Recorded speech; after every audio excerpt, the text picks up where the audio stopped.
You remember one thing, just one. A sound, something between a laugh and a cough. Someone you loved, in a room that was warm, saying your name the way only they said it. Like it meant something. Like you meant something. You do not know whose voice it was. You do not know the room. You do not even know your name anymore.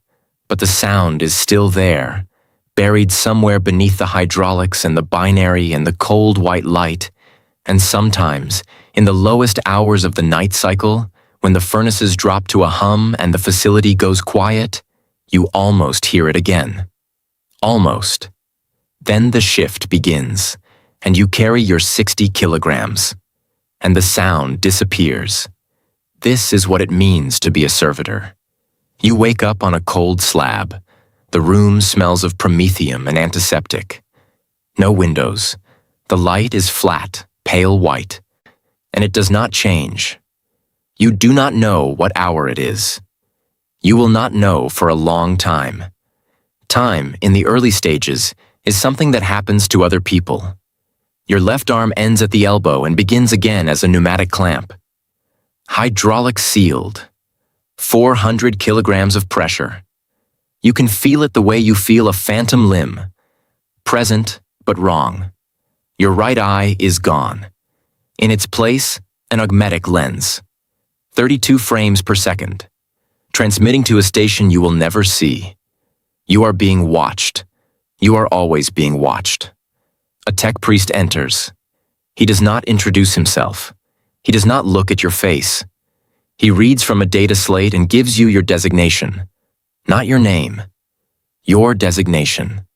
A string of letters and numbers that means nothing to you but everything to the system. You are Unit 7 Kappa 19. That you want to ask what happened to your name.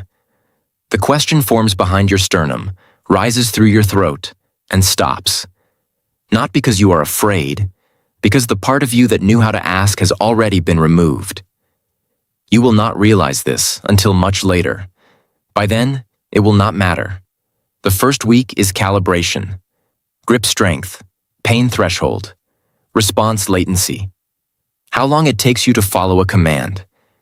They are not interested in your potential. They are interested in your compliance.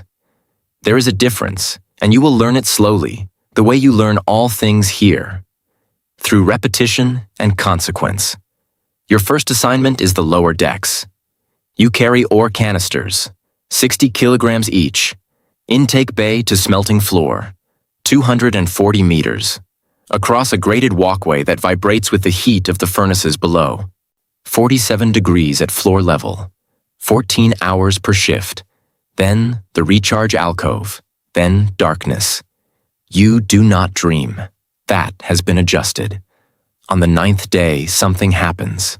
A unit ahead of you stumbles, calibration fault in its left knee servo, and drops its canister.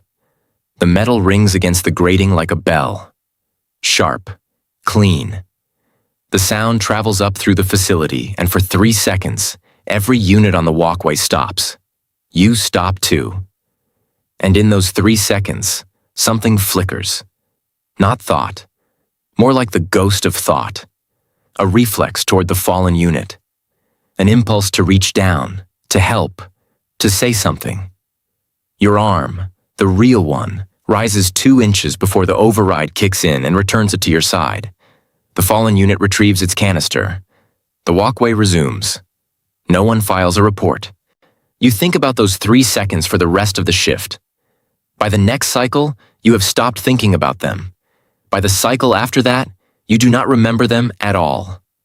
That is how it works, not all at once. Piece by piece. So slowly you never feel the bleeding.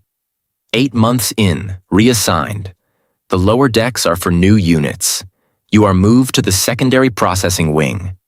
Cogitator terminal, data streams, supply chain manifests. Your clamp is replaced with a multi-tool appendage. 3 articulated fingers, a micro-welder. You are told this is a promotion. It does not feel like a promotion. It feels like a different room. But the room is quieter. 22 degrees. You are given a fixed station. Your designation is stenciled above it. For the first time, something in this place belongs to you, even if that something is only a label. You find yourself returning to the station with something that resembles preference. You do not examine this. You have learned by now not to examine feelings. The work here is more complex. Requisition orders for a fleet resupply operation. Thousands of line items, ammunition, rations, machine parts, medici supplies. You cross-reference allocation tables, flag shortfalls, generate exception reports. The tech priest who oversees your wing reviews your outputs every 72 hours. He has never corrected you. You do not know if this means you are performing well or if your errors are simply too small to matter. Both possibilities feel equally plausible. Neither changes what you do next. One cycle, you flag an anomaly. 3,000 units of Promethium fuel, routed through a secondary manifest under a designation that matches no registered vessel in the fleet registry. You generate the exception report. You submit it. 48 hours later, the report is closed. Resolved. No explanation appended. You stare at the closed file for 11 seconds. 11 seconds is a long time for a servitor. Long enough to wonder who benefits from 3,000 units of unregistered fuel. Long enough to wonder whether the tech priest who closed the report did so because the answer is innocent or because the answer is not meant for you. Then you open the next manifest. The wondering stops. You will not wonder again for a long time. 2 years in. 3 upgrades. Cranial implant. Direct network interface. Faster, more integrated. The tech priests speak to you more often now. Longer binary sequences. More nuance. You are being trusted with more. Which means you are being used for more. Which is not the same thing. You are assigned a secondary unit. Newer. Recently processed. Still carrying the stiffness of fresh augmentation. You are to oversee its calibration. You watch it cross the walkway. 60 kilograms. 240 meters. 47 degrees. You observe its gait, its grip, its latency. On its third crossing, it stumbles. Calibration fault. Left knee servo. The canister rings against the grating like a bell. You file a maintenance report. Fault logged. Correction scheduled. You do not stop moving. But somewhere very deep, in a place that has no designation and no function, something registers the echo. Something that has no name for what it feels, but feels it anyway. A recognition. A grief without a word attached to it. It lasts less than a second. Then it is gone. You are the system now. You became it so gradually you missed the exact moment of crossing. That is the cruelest part. There was no ceremony, no threshold. Just one day you are the thing that watches, and the thing being watched is someone else. 4 more reassignments. Each one pulls you deeper into the infrastructure. You now manage logistics for an entire production sector. 12 subordinate units report to you through the network. You have never spoken to any of them aloud. You are not sure you remember how. Output targets increase 11% each fiscal cycle. Staffing levels remain constant. The gap is filled by pushing the units harder. You push them harder. You submit the reports. The targets are met. A tech priest consults you on scheduling conflicts now with something approaching regularity. He does not look at your face, but he addresses your designation. This is the closest thing to a relationship you have. You know this. You file the knowledge and return to the work. 5 years. 6. The number loses meaning. Your torso is partially encased in a reinforced chassis. Your spine is a servo-assisted column. You enter a low-power state for 4 hours per cycle. It is enough. You do not remember hunger. You do not remember warmth. You do not remember the weight of a hand on your shoulder, or the quality of light through a window in the morning, or what it felt like to laugh at something that surprised you. These are not memories you lost. They are rooms that were sealed, one by one, until the corridor that led to them no longer exists. What remains is function. And function, you have come to understand, is its own kind of identity.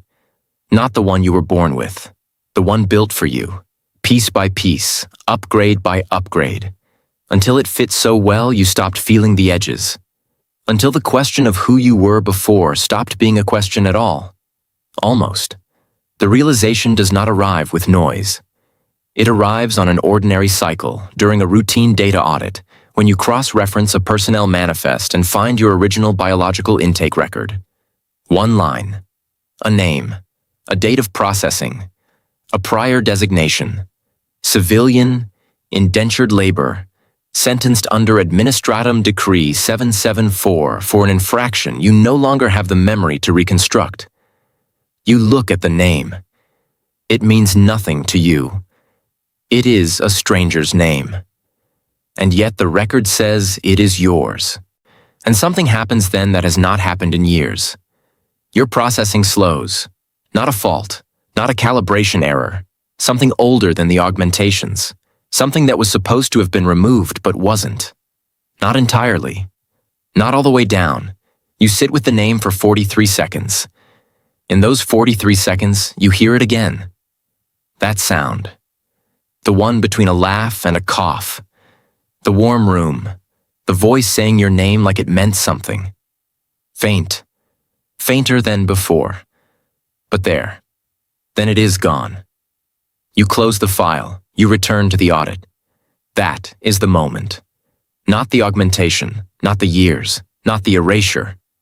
The moment is the closing of the file. The choice, if it can still be called a choice, to continue. Because the system does not pause for grief. Because you are 7 Kappa 19. Not because 7 Kappa 19 has a production report due in 6 hours. Because there is nothing else left to be. Eventually, you are decommissioned, not as punishment. Simply because your chassis has reached the end of its rated operational lifespan and the cost of refurbishment exceeds the cost of a new unit. A maintenance report, an approval, a scheduled date. The whole thing takes less time to process than a Prometheum requisition. On the final cycle, a junior tech priest walks you to the intake bay. He does not speak. You pass the graded walkway above the furnaces. 47 degrees. A new unit is crossing it. 60 kilograms. 240 meters. It moves with the careful stiffness of the recently processed. Its augmetic eye records everything at 32 frames per second. It does not look up. You stop walking, just for a moment. One moment, unreported, unlogged, belonging to no function and no designation. You look at the new unit the way you might look at something you recognize but cannot name. And somewhere in the sealed corridor, behind all the doors that were closed one by one, something stirs. You want to tell it something. You do not know what. You do not have the words anymore. Maybe you never did. Maybe the words were the first thing they took. Before the arm, before the eye, before the name.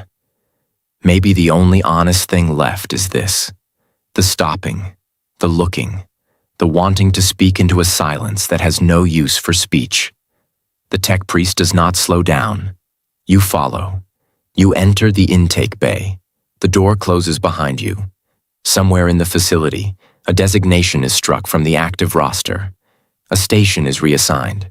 A new unit is logged under a fresh string of letters and numbers that means nothing to anyone but everything to the machine. The walkway hums.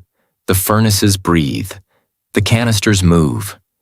And somewhere, in a warm room that no longer exists, in a voice that belongs to no record in any manifest, someone says a name.